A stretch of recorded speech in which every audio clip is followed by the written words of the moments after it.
Everyone, তোমরা কেমন আছো? আশা করছি ভালোই আছো। পুরীর সেকেন্ড দিনের ব্লগ নিয়ে আমি হাজির হলাম। তোমরা অনেকেই জিজ্ঞেস করছো সেকেন্ড দিনের ব্লগটা আমি কবে দেবো। আসলে আমি ব্যস্ত থাকার কারণে দিতে পারিনি।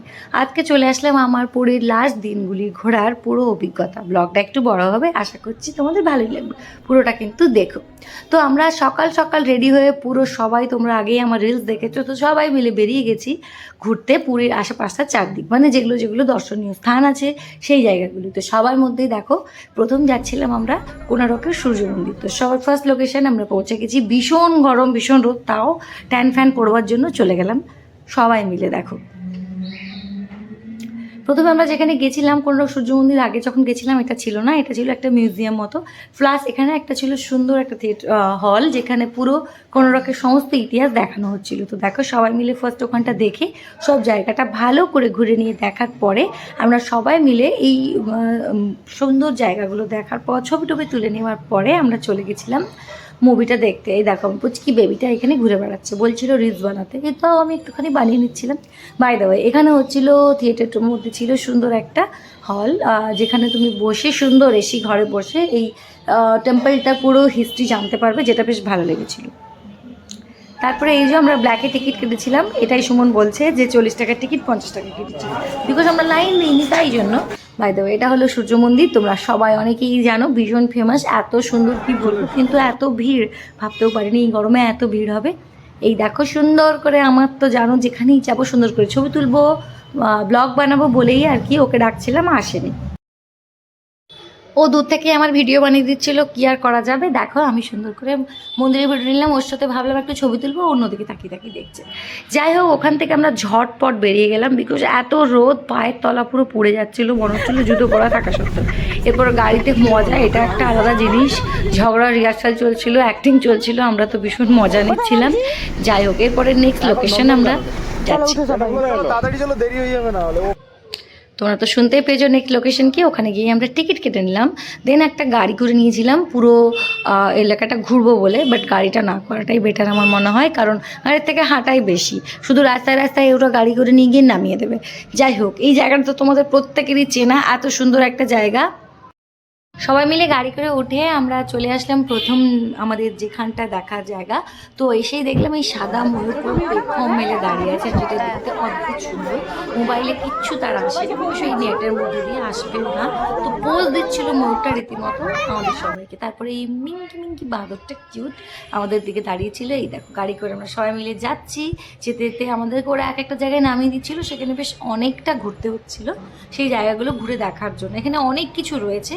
এটা রয়েছে একটা বাঁদরদের ইতিবৃত্তান্ত, কত রকম বাঁদর আছে, যদিও ভুল করে ঢুকেছি, এটা দেখার কোনো মানেই হয় না। সাইডে জান্তগুলোকে দেখা ভালো। এখানে রয়েছে অনেক কিছু, দেখো। তারপরে এই দেখো, আমরা ঘুরতে ঘুরতে যে রিলসগুলো বানাচ্ছিলাম এই চলন্ত রাস্তাতেই বানাচ্ছিলাম। তোমরা আমাকে জিজ্ঞেস করেছো কী করে বানাচ্ছিলাম। এগুলো হচ্ছে সাপ, এখানটা কুমির, এই দেখেছো কি বলছে, এই দেখো অজগর সাপ, দুদিকে দুটো, বাবারে, এই দেখো সাদা বাঘ, কি নেই এখানে। আমাদের তো এটা বিশাল মজা লেগেছে। আর বাঘগুলো তো বিভৎস সুন্দর ছিল। এই দেখো, আমার মাসিমা আবার ডাকছে, মাও দেখতে যাচ্ছে, সবকে বলছে নিয়ে শুধু ঘরে নিয়ে যাবো, যা পাচ্ছে বলছিল।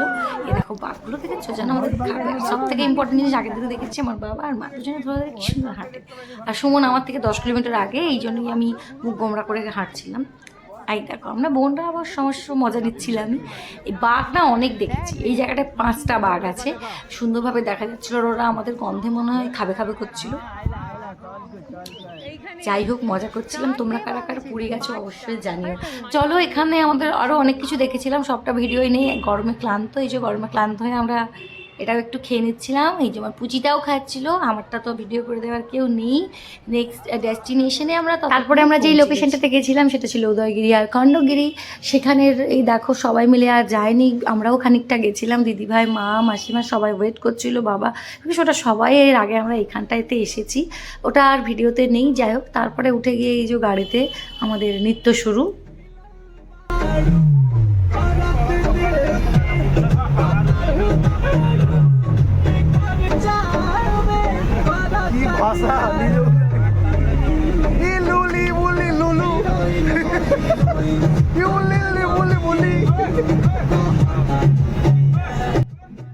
মাঝখানে কিন্তু আমরা লাঞ্চ করে নিয়েছিলাম একটুখানি, আর একটু চারদিকটা দেখেছিলাম, সেগুলো আর আমি রোদে ভিডিও করার মুড আর ছিল না। গাড়িতে উঠে এসির মধ্যে ঠান্ডা হয়ে আমরা এই ডান্স কিন্তু শুরু করেছিলাম।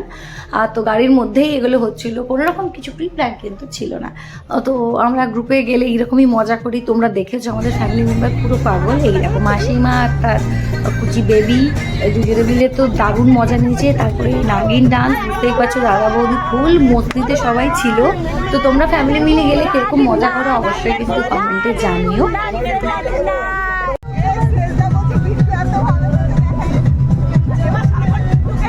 এইভাবে নাচতে নাচতে গান করতে করতে মজা করতে করতে ফুল এনার্জি নিয়ে যে কখন পুরী পৌঁছে গেলাম বুঝতেই পারলাম না। হোটেলে এসে ফ্রেশ হয়ে সবাই সময় মতো বেরিয়েছিল। আমি আর সুমন দুজন মিলে বেরিয়েছিলাম কাকাতুয়ার উদ্দেশ্যে। আগেরবারে এসে আমরা রিক্সা করে ঘুরছিলাম, তাই এবারে বাদ থাকে কেন, রিক্সা উঠতে দুজনেই খুব ভালো লাগে। যাই হোক, দুজন মিলে পৌঁছে গেলাম কাকাতুয়া। কাকাতুয়া একদম আমাদের হোটেল থেকে একটুখানি দূরে ছিল, তাই রিক্সা করে যাচ্ছিলাম। কাকাতুয়ায় ছিল আমাদের বেশ কিছু খাজা কিনবো, পুরীতে গেলে অবশ্যই খাজা কিনো, এখান থেকে বেশ ভালো। তারপরে আমরা রিক্সায় করে আস্তে আস্তে স্বর্গদুয়ারের পাশ দিয়ে আসছিলাম। তো আমাদেরকে রিক্সা কাকু বললো একটু নিয়ে যাবে। আমার আর ওর এত সাহস, দুজনেই না আমার সাহস হলো না, দুজনে দূর থেকে প্রণাম করলাম। এই যে এটা হলো স্বর্গদুয়ার, পুরীর খুব পবিত্র স্থান। আশা করছি সবাই তোমরা জানো, ডিটেলস আর কিছু বললাম না। একদম কাকাতুয়ার পাশেই স্বর্গদুয়ার, যেতে চাইলে যেতেই পারো। তারপরে এসে আমরা একটু বিচে সবাই মিলে বসেছিলাম। তারপরে এই যে সোজা হোটেল, বিকজ প্যাকেজ করে প্যাকিং করতে হবে আমাদেরকে, পরের দিন সকালে আবার বেরোতে। আমাদের তো এনার্জির অভাব নেই, ভোরবেলা উঠে আবার চলে গেছি বিচে। দেখো খ্যাপাখ্যাপির মতো বসে আছি। এখানেও রিল পোস্ট করেছিলাম, তোমরা দেখেছো। তো আমরা গেছিলাম দেখতে সূর্য ওঠাটা, ভীষণ সুন্দরভাবে দেখেওছি আমরা। তো এখানে গিয়ে ভাবলাম একটু গেলাম যখন রিলস ফিলস বানাবো, এসব করে ছুটে টুটে ফ্রেশ হয়ে মাইন্ড ফ্রেশ করে দিয়ে পুরীকে বিদায় জানিয়ে দিয়ে আমরা সবাই মিলে চলে আসলাম। তোমরা এই ব্লগটা দেখে জানিও কেমন লাগছে, আর অবশ্যই কমেন্ট করো, তাহলে আমার খুব ভালো লাগবে। আর কে কোথা থেকে দেখছো সেটাও বলো। ফোনে যতটা পেরেছি ততটা ক্যাপচার করেই জানি, ফোনে কিচ্ছু উঠছে না। এইভাবে সূর্য দেখে আমরা ওখান থেকে টাটা করে নিয়ে চলে আসলাম। আসার পরে সুমনকে নিয়ে আমি আবার এসেছিলাম বসতে, কিন্তু ভিডিও করবে আর কি, ভিডিও আর হলো না। ওখান থেকে সোজা গাড়ি করে আমরা চলে এলাম স্টেশন। আর স্টেশনে দেখো আমাদের ড্রাইভার কাকু ছিল ভীষণই ভালো। সন্তোষ সন্তোষ। আর তোমাকে বুক করতে হলে কত নম্বরে ফোন করতে হয় বলে দাও। 6371 ঠিক আছে, নন্দনকানন চিন্তা এসব সব ঠিক আছে, চলো টাটা। টাকা নেবে না? ব্যাস, তোমরা যদি এই কাকুকে বুক করতে চাও করতে পারো, ভীষণ এন্টারটেনিং। ওখান থেকে আমরা সোজা চলে আসলাম স্টেশনে। স্টেশন থেকে ট্রেনে করে সোজা বাড়ি। এতটাই মন খারাপ লাগছিল, ফেরার ভিডিও আর কিছু নিইনি। ব্যাস, তোমাদের সঙ্গে দেখা হবে নেক্সট দিন। টাটা সবাই।